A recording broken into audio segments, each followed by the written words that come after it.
Sa ngalan ng Ama, at ng Anak, at ng Espiritu Santo. Amen. Sumayin niyo po ang Panginoon. At sumaiyo rin.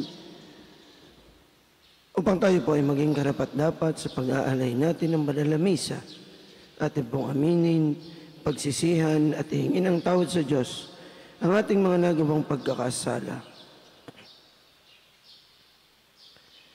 Sinugong tagapagpagaling sa mga nagsisisi, Panginoon, kaawaan mo kami. Panginoon, kaawaan mo kami.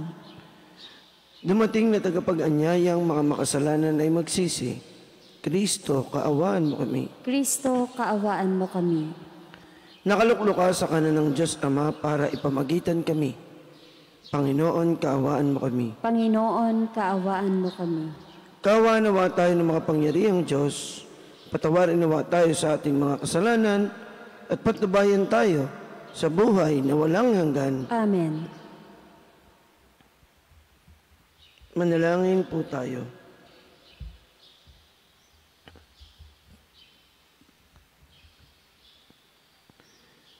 Ama naming makapangyarihan, ipakita mo ang iyong paglingap sa iyong pag-antig sa aming kalooban upang ang pamumunga ng gawain mo sa amin ay aming mapakinabangan at ang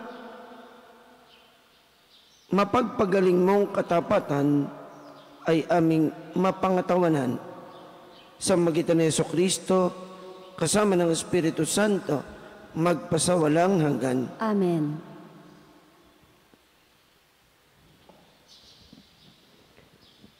Pagbasa mula sa aklat ni Propeta Daniel.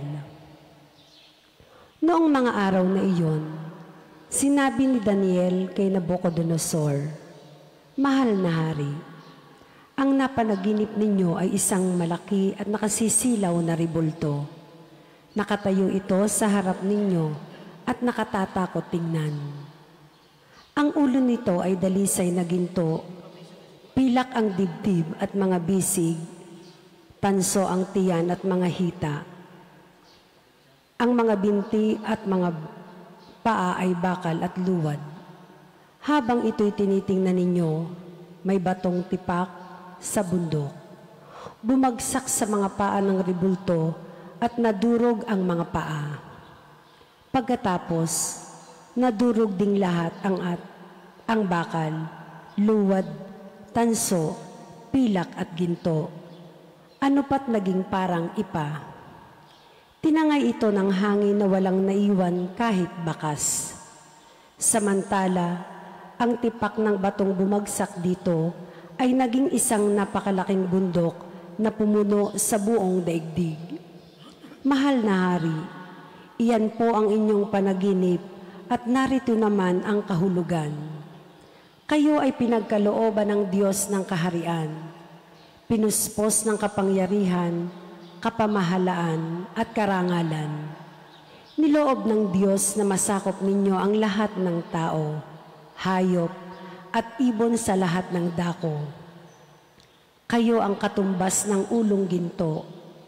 Ang susunod sa inyo ay ikalawang kaharian, ngunit mahina kaysa inyo.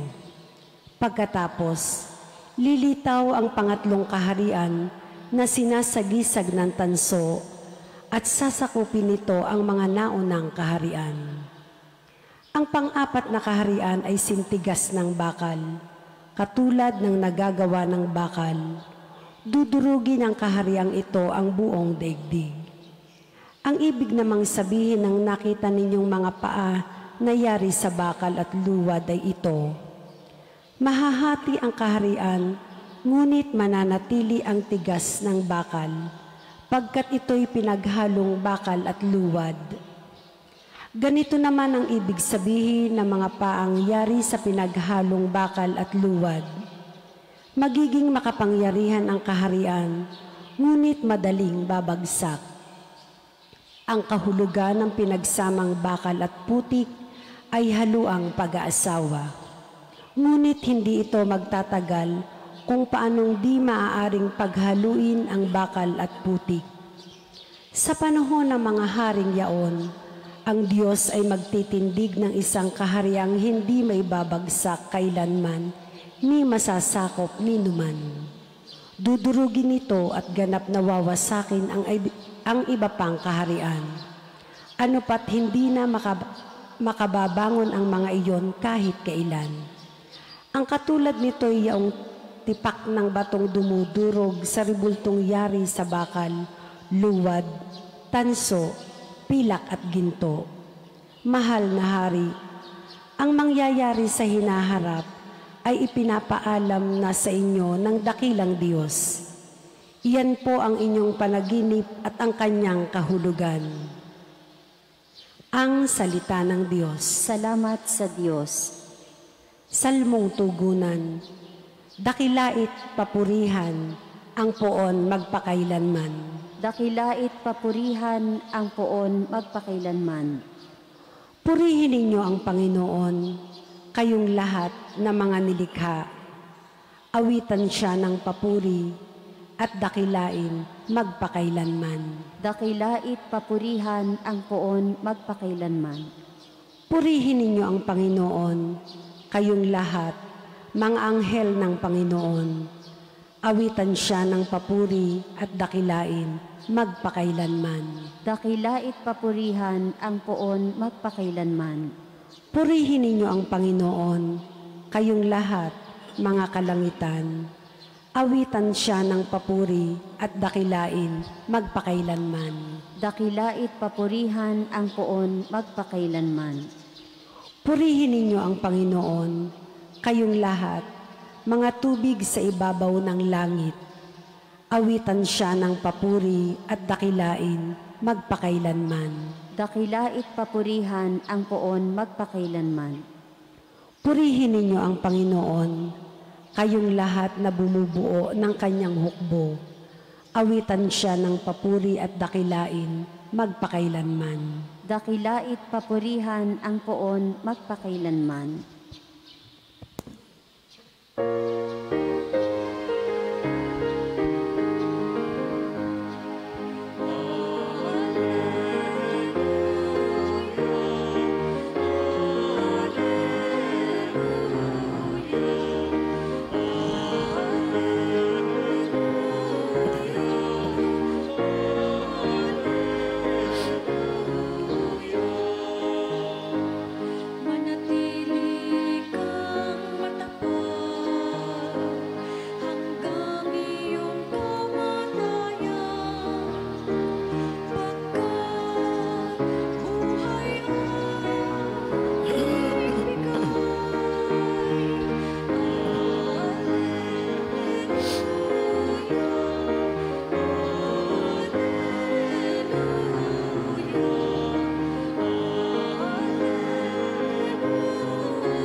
Sumayin niyo po ang Panginoon. At sumaiyo rin. Ang mabuting balita ng Panginoon ayon kay San Lucas. Papuri sa iyo, Panginoon.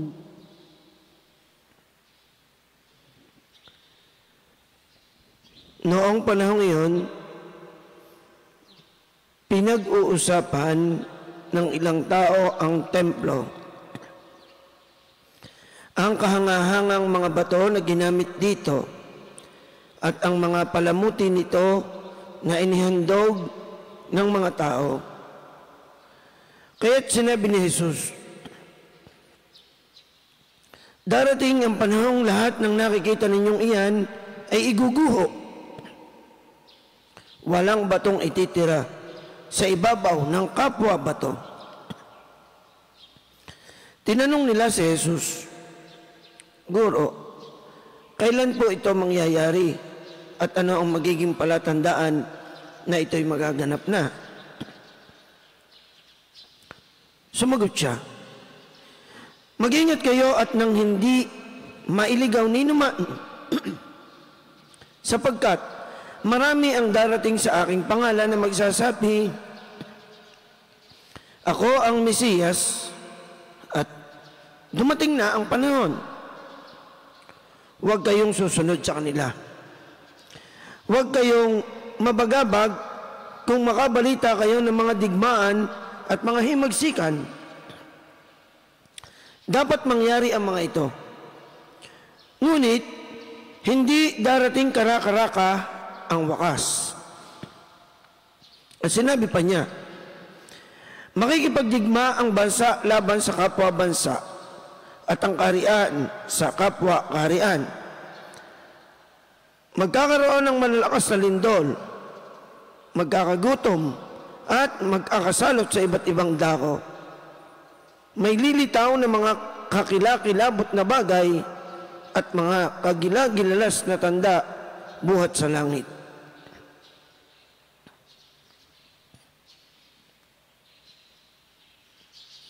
Mga kapatid, ang mabuting balita ng Panginoon. Pinupuri ka namin, Panginoong Heso Kristo. Magandang umaga po sa inyong lahat, sa mga nasa kanilang mga tahanan. Magandang umaga po. Kung inyo pong napansin ang ating mga pagbasa, parang nakakatakot. Sapagat puro tungkol sa wakas, tungkol sa katapusan. Samantalang isa ito sa mga ayaw nating mangyari sa ating buhay. Yung wakas, yung matatapos. Lalo na kung ang ating ginagawa o ang nangyayari ay maganda. Pero pagka naman pangit, hindi naman maganda, ay gusto mo na rin magwakas agad, ano? Pero pagka maganda ang nangyayari, masarap ang iyong pakiramdam, ay ayaw mong magwakas. Katulad halimbawa ng buhay natin. Masarap ang buhay, di ba? Kahit may mga pagsubok, tayong pinagdadaanan, aminin natin, masarap ang buhay. Masarap ang ating karanasan, masarap ang ating ginagawa. Kaya ang buhay natin, ayaw nating magwakas. Sapagat masarap ang buhay. Masarap kumain. Sabi naman ng iba, depende sa pangulam. Ano? Masarap matulog. Diba? Masarap naman sa inyong matulog eh. Masarap yung mga ginagawa natin. Kahit ngayon, nag-i-enjoy ka sa negosyo. Diba? Masarap. Okay. Kahit na ang buhay ay sabi nating mahirap, pero ayaw pa rin natin itong magwakas. Kapag ikaw ay may isang bagay na ginagawa na gusto mo, ayaw mo itong matapos. Nag-i-enjoy ka. Kaya paulit-ulit mong ginagawa. Ayaw mong tapusin. Halimbawa, nagbabasa ka ng isang magandang aklat. At binabasa mo at alam mong papatapos na yung binabasa mong aklat, parang ayaw mong matapos. Gusto mo bang dagdagan yung pahina? Sayang, matatapos na. Kaya nga minsan inuulit mo eh.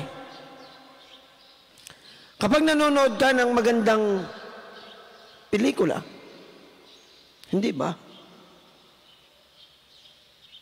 Yung pelikula na pinapanood mo, pag matatapos na, nangihinayang ka.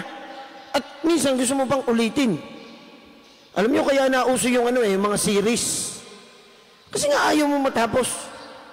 At kapag ang pinag-usapan ay yung wakas, alam nating maganda ang mundo, maganda ang nilalang ng Diyos, pero napapakinggan natin ng mga gantong bagay na tila baga tayo'y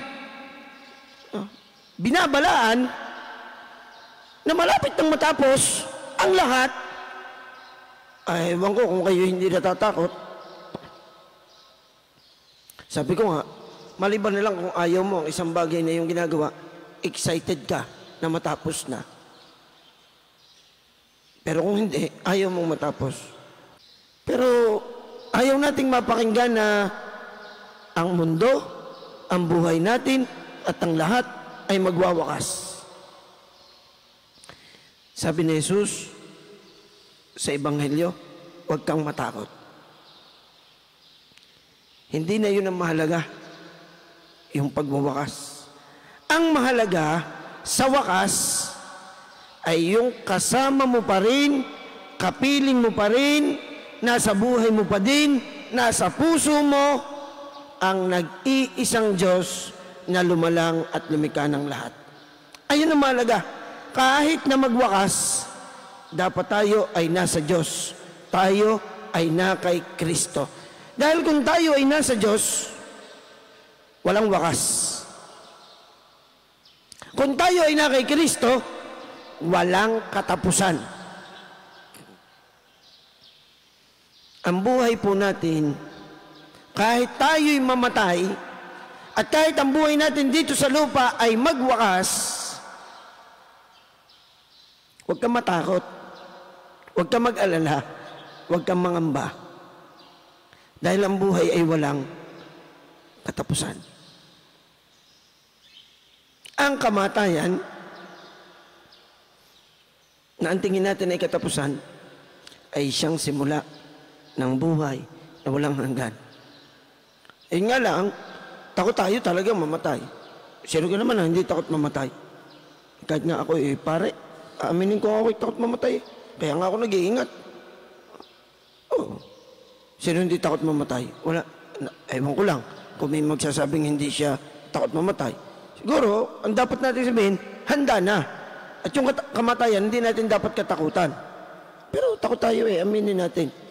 Kung darating nga ngayon ang anghel ng Diyos at susunduin ako, abay, talagang sasabihin kong, tanungin mo muna, baka may gusto mag-volunteer din Ba't ako ang iyong uunahin? Ayun natin Pero yun nga, ang paalala sa atin, wala tayong dapat katakutan. Ang manatatakot lamang ay yung wala sa Diyos. Wala kay Kristo. Sapagkat ang babala sa atin, lahat ng bagay ay may wakas. Lahat ng bagay ay may katapusan.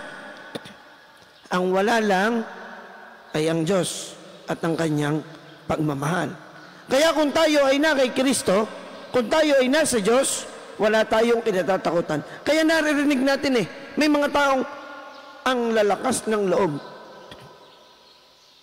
At yung lakas ng loob, dapat naman ay sa paggawa natin ng kabutihan. Hindi naman yung malakas ang loob, gumawa ng kablastugan. Sabi ko, lakas ng loob noon talagang panay na panay ang pang-illegal Panay na panay ang panluloko, panay na panay ang paggawa ng masama, panay na panay ang kalokohan. Iyon naman ang may katapusan. Sapagkat wala sa kanila ang Diyos. Wala sa kanilang buhay si Kristo. At sa katapusan, mayroong paghuhukom. Haharap tayo sa Diyos. At ang Diyos ang magpapasya kung tayo ba tuloy ang sarap. Ibig sabihin, tuloy ang ligaya. Yung kaligayahang walang hanggan. Yung buhay na walang hanggan. Kanino lamang natin yon makukuha? Sino lang ang may kapangyarihang magbigay sa atin noon? Ang Diyos. Hindi ang mga bagay na kukupas at lilipas. Ang tunay na kaligayahan, ang tunay na kayamanan ay nasa Diyos. Iyon ay ang buhay na walang hanggan. Yung buhay na kapiling natin ang Diyos. Kaya ang mga natatakot lamang sa katapusan, ang natatakot sa wakas, ang natatakot sa kamatayan, ay yung mga taong hindi handa. Yung mga taong wala ang Diyos sa kanilang buhay. Kaya nga ito ang paalala sa atin na tayo ay manatiling tapat sa Diyos hanggang kamatayan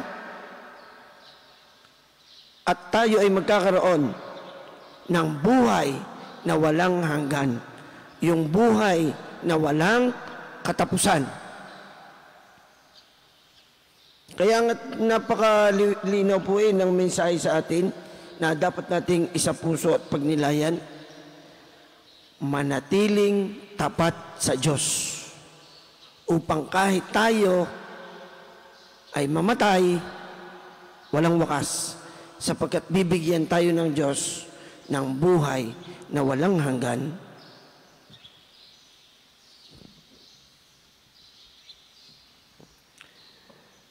Sama-samang natitipon bilang bayan ng Diyos, may pananalig nating dalhin ang ating mga pangangailangan sama. Umaasang ipagkakaloob niya ang ating mga kahilingan.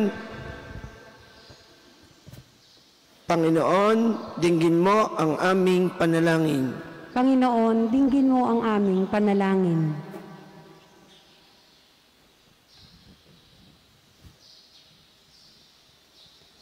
Ang ating mga pastol, naway ganap na maiukol ang kanilang buhay sa pagpapahayag ng Ebanghelyo sa pamamagitan ng pagsaksi nila dito. Manalangin tayo sa Panginoon. Panginoon, dinggin mo ang aming panalangin. Ang mga magulang at mga guro, naway maging mga buhay na halimbawa ng pananampalataya sa mga taong nasa ilalim ng kanilang pagkalinga.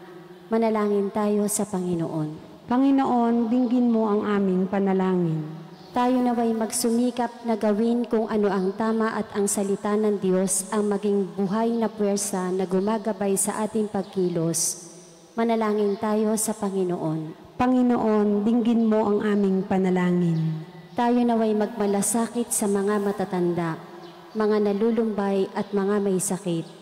Manalangin tayo sa Panginoon. Panginoon, dinggin mo ang aming panalangin. Ang mga yumao, naway makatagpo ng kapahingahan at bagong buhay sa kaharian ng Diyos. Manalangin tayo sa Panginoon. Panginoon, dinggin mo ang aming panalangin.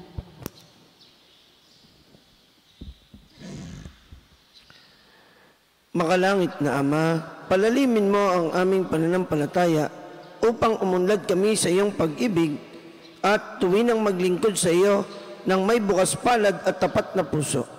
Hinihiling po namin ito sa magitan ni Jesucristo na aming Panginoon. Amen.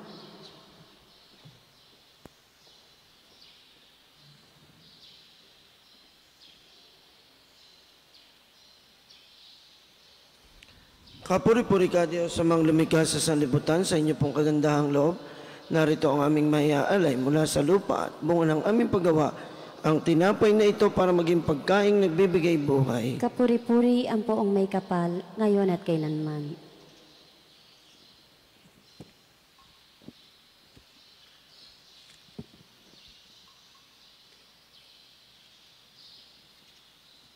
Kapuri-puri ka Diyos sa mga lumikha sa sanlibutan, sa inyo pong kagandahang loob. Narito ang aming maiaalay mula sa katas ng ubas at bunga ng aming paggawa, ang alak na ito para maging inuming nagbibigay ng iyong Espiritu. Kapuri-puri ang poong may kapal, ngayon at kailanman.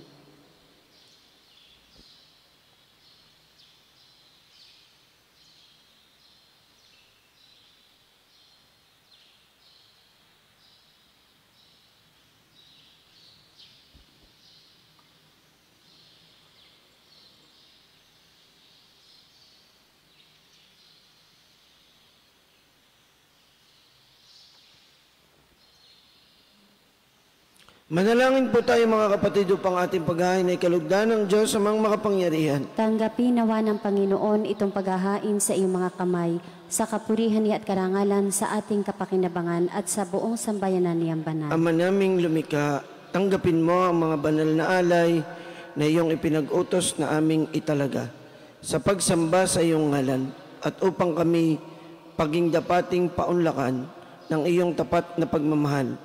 Gawin mong ang iyong mga utos ay sundin namin kailanman sa magitan ni Jesucristo, kasama ng Espiritu Santo, magpasawalang hanggan. Amen. Sumainyo po ang Panginoon. At sumaiyo rin. Itaas po natin sa Diyos ang ating mga puso at diwa. Itinaas na namin sa Panginoon. Pasalamatan po natin ang Panginoong ating Diyos. Marapat na siya ay pasalamatan. Ama naming makapangyarihan, Tunay nga pong marapat na kayo ay aming pasalamatan sa iyong paglingap at kagandahang loob.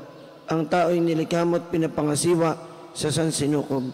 Sa hangad mong siya'y iwastong lubos, siya'y pinagdusa mo sa kanyang pagtalikod. Sa iyong paggiliw, iyong ipinahintulot na makabalik siya sa magitan ni Kristo Jesus. Kaya kaisa ng mga anghel na nagsisiawit ng papuri sa iyo nang walang humpay sa kalangitan, kami po'y nagbubunyi sa inyong kadakilaan. Santo, Santo, Santo, Panginoon Diyos na mga hukbo, napupuno ang langit at lupa ng kadakilaan mo. O sana sa kaitaasan, pinagpala ang naparirito sa ngalan ng Panginoon. O sana sa kaitaasan. Ama naming banal, ikaw ang bukal ng tanang kabanalan, kaya't sa pamamagitan ng iyong Espiritu, gawin mong banal ang mga kaloob na ito, upang para sa amin ay maging katawan at dugo ng aming Panginoong Hesukristo. Bago niya pinagtiis ang kusang loob na maging handog, hinawakan niya ang tinapay, pinasalamatan kaniya, pinagati-hati niya yon, iniabot sa kanyang mga alagad at sinabi, tanggapin ninyong lahat ito at kanin. Ito ang aking katawan na ihandog para sa inyo.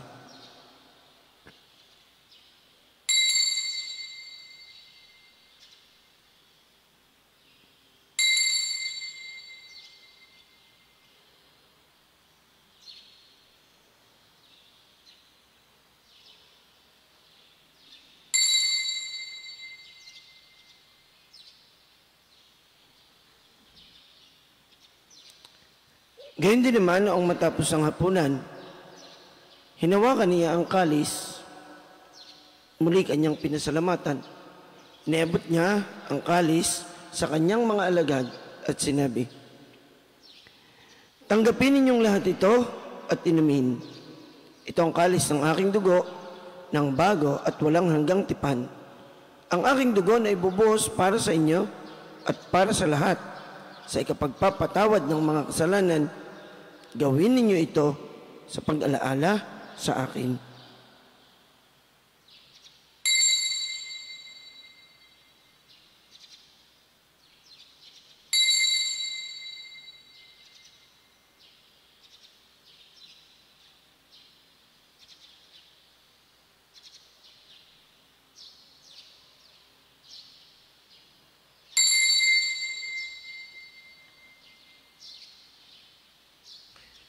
Ipagbunyi po natin ang misteryo ng ating pananampalataya. Si Kristo'y namatay, si Kristo'y nabuhay, si Kristo'y babalik sa wakas ng panahon. Ama, ginagawa po namin ngayon ang pag-alaala sa pagkamatay at muling pagkabuhay ng iyong anak. Kaya tinihaalay po namin sa inyo ang tinapay na nagbibigay buhay at ang kalis na nagkakaloob ng kaligtasan. Kami po ay nagpapasalamat dahil kami yung minarapat na tumayo sa harap mo para maglingkod sa iyo. Isinasamo po namin kaming magsasalo-salo sa katawan at dugo ni Kristo ay mabuklod sa pagkakaisa sa pamamagitan ng Espiritu Santo. Ama, lingapin po ninyo ang inyong simbahang laganap sa buong daigdig. Puspusin po ninyo kami sa pag-ibig kaysa ni Francisco na aming Santo Papa, ni Gilbert na aming obispo, ng lahat naming mga obispo at ng tanang kaparian. Alalahanin po ninyo ang mga kapatid naming nahimlay nang may pag-asang sila'y muling mabubuhay, gayon din ang lahat ng mga pumanaw na. Kaawaan po ninyo sila at patuloyin sa inyong kaliwanagan. Kaawaan po ninyo at pagindapatin kaming lahat na makasalo sa inyong buhay na walang wakas, kaisa ng mahal na Bereng Maria na ina ng Diyos at ni San Jose na kanyang kalinis-linisang esposo, kaisa ng mga apostol at mga martir, kaisa ni na San Jose Marelo, San Lorenzo Ruiz, San Pedro Calungsod, at ng lahat ng mga banal na namuhay dito sa daigdig ng kalugod-lugod sa inyo. May pagdiwang nawa namin ang pagpupuri sa ikararangal mo sa magitan ng iyong anak na aming Panginoong Hesukristo. Sa pamamagitan ni Kristo, kasama niya at sa Kanya, lahat ang parangal at papuri ay sa iyo, Diyos amang makapangyarihan, kasama ng Espiritu Santo, magpasawalang hanggan.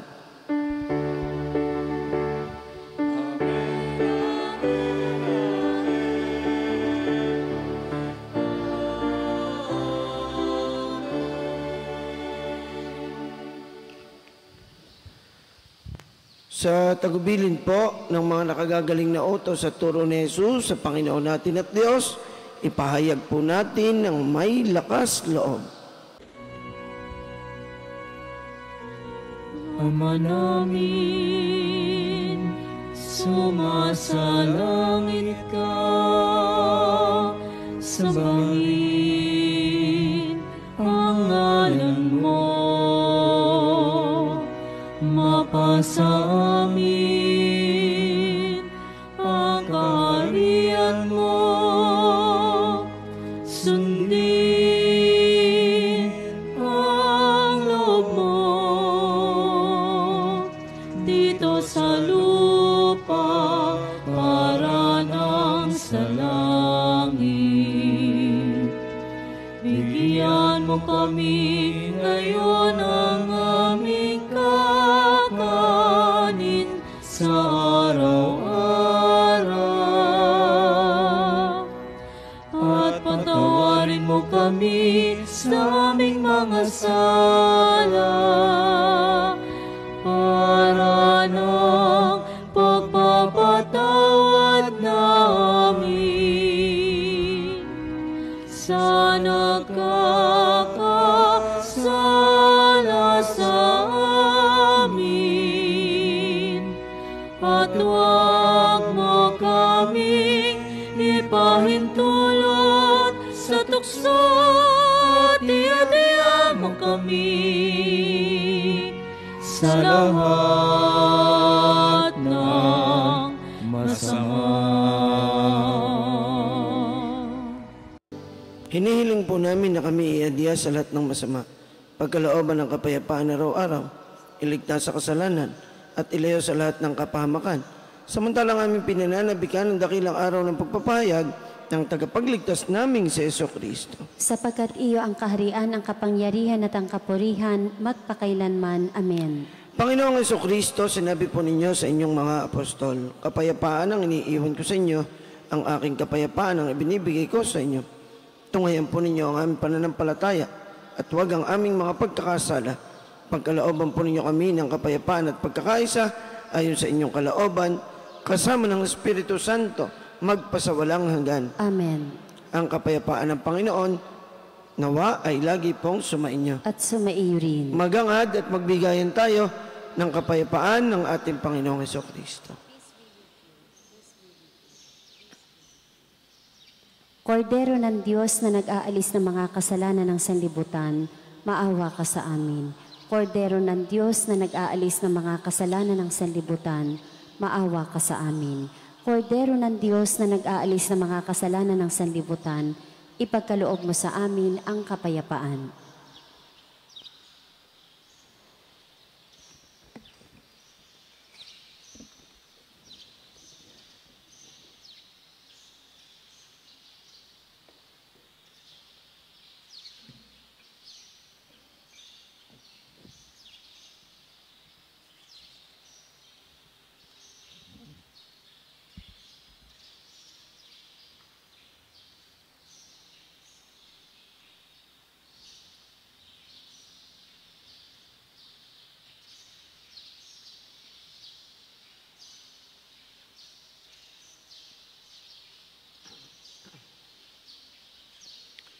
Ito po ang kordero ng Diyos, ang ating Panginoong Jesucristo na siyang mag-aalis at magpapatawad ng ating mga kasalanan.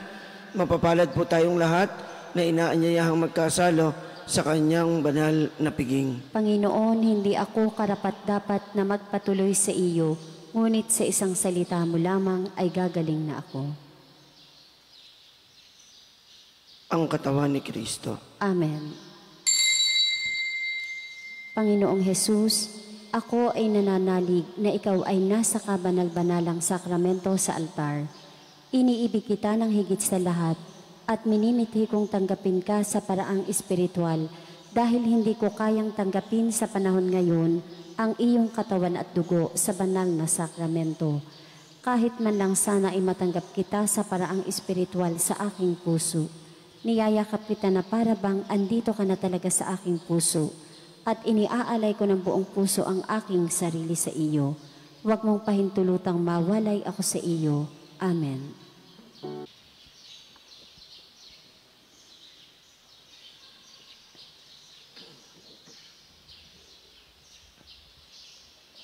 Manalangin po tayo. Ama naming mapagmahal, kaming pinagkakalooban mo ng pagsasalo sa iyong kagalakan ay lagi nawang lumingon sa pinanggalingan nitong banal na pakikinabang upang kami huwag mawalay sa iyo na aming hantungan. Sa pamamagitan ng Jesucristo, kasama ng Espiritu Santo, magpasawalang hanggan. Amen.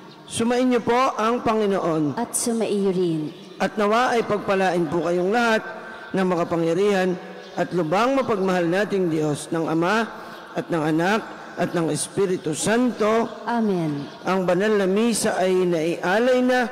Humayo kayong taglay ang pag-ibig ng ating Panginoong Jesucristo. Salamat sa Diyos.